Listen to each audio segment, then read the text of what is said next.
Yan, i-adjust natin. So ganyan siya, nakataas siya. Nakataas yung pinaka-lever niya pagka normal idle yung ano natin, no, yung makina. Ngayon pagka inano mo naman, in-accelerate mo o kaya nasa highway ka, halimbawa tatakbo ka na ng ano, gagana po yung turbo niyan, bali bababa naman po yan mga ka-GM. Mag-o-open ito. Hello mga ka-GM, sa mga pagpalang araw muli sa ating lahat.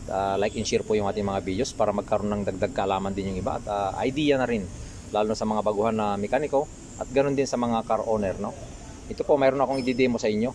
Lahat po ng ating sasabihin dito ay dapat mapakinggan nyo rin para magkaroon po kayo ng idea, no. Ito dito sa turbo. Yan, parehas po yan na turbo.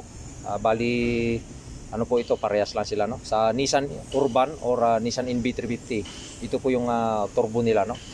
Ngayon ito, pinagpalitan na po natin ito mga ka-GM. Itong dalawa na ito kasi parehas silang may problema. Tuturo ko sa inyo kung ano yung nasisira rito, no, o nagkakaproblema dito sa turbo na ganito. Ngayon, ang problema po nito mga ka-GM, unang-una dito sa kanyang turbine, no. Yan, malakas na po yung alog niyan. Yan, no. Pag malakas po yung alog niyan, malaki na yung alog, maingay na po yan mga ka-GM. Ito kasi yung galing sa intercooler. Ito naman yung papunta sa air filter, galing sa air filter. So ayan po, ito yung palabas, ito yung galing sa exhaust manifold, no. Ito naman yung papunta sa exhaust na niya, yung palabas na sa tambucho. Yan siya. So ganun din po yung isa kasi parehas lang sila. Pero magkaiba po yung naging problema nito, no. Kaya pinalitan po natin sa ating customer. Ngayon po, ay papakita ko sa inyo yung problema nito. Ito kasi, ito yung pinaka ano niya, yung lever na ito. Nandito nakakabit yung kanyang turbo actuator, no. Ito siya. Ito. Yung turbo actuator, yan po. Ito yung ano natin. Ito yung turbo actuator. Ito yung pinaka lever niya. Yan. So dito tayo ngayon. Bali papakita ko sa inyo. Ngayon, hahanginan natin 'to mga GM, no. Hahanginan natin. Tapos ito, kasi pagka pinaandar yung sakyan, dapat ito tataas ito. Itong pinaka-lever niya na ito, tataas yan.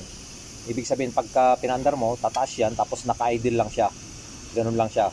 Tapos pag in-accelerate mo naman, dun po gagana yung turbo niya, no? Kasi ito, mag-o-open ito, ganun yan. Bababa yan. Pag bababa, lalakas yung hangin na lalabas dito sa kanyang turbo, no? Sa kanyang exhaust. Yun po yung operation nitong turbo, no? So ayan po, papakita ko sa inyo na ito kasi pinalitan natin kasi nga maingay na siya. Kasi kalug yung pinaka-bushing na niya sa loob. Pero nare-repair ito mga GM. Maraming magagaling na Pilipino na nagre-repair nito. Yung pinaka-bushing niyan. Yan po, kalug na siya. Malaki na yung kalug niya. Kaya yun po yung problema nito, maingay. So ngayon, okay.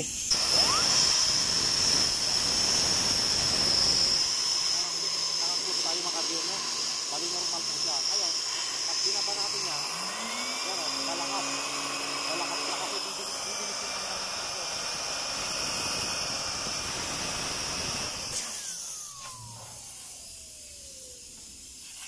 So ayan po, nakita po ninyo yung operation niya.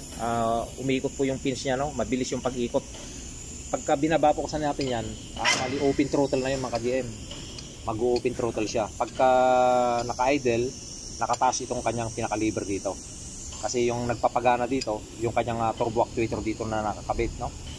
Ito, yung kanyang turbo actuator na nakakabit, yan siya, may lever sa dyan.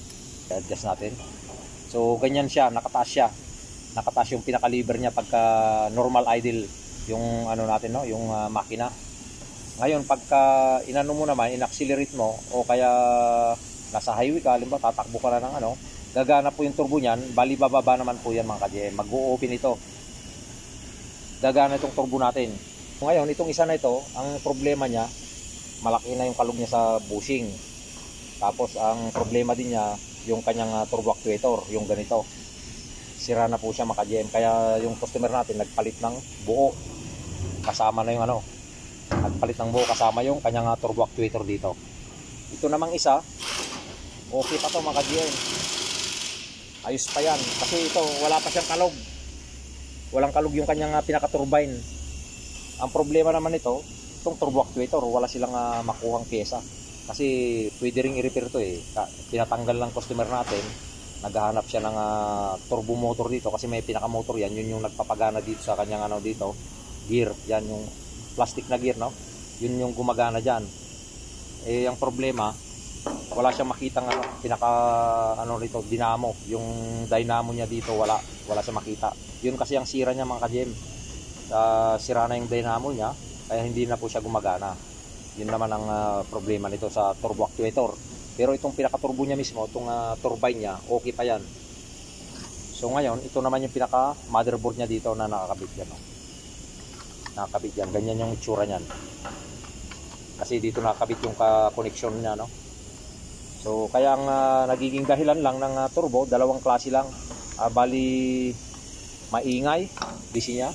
Minsan pagkapuno na ng carbon yan, punong-puno na ng carbon sa loob, yun po, hindi rin siya gumagana gaano kasi nahirapang mag-open dito yung pinaka-actuator niya na to, no? Pinaka-lever, mahirap siyang bumaba pagkapuno ng carbon sa loob.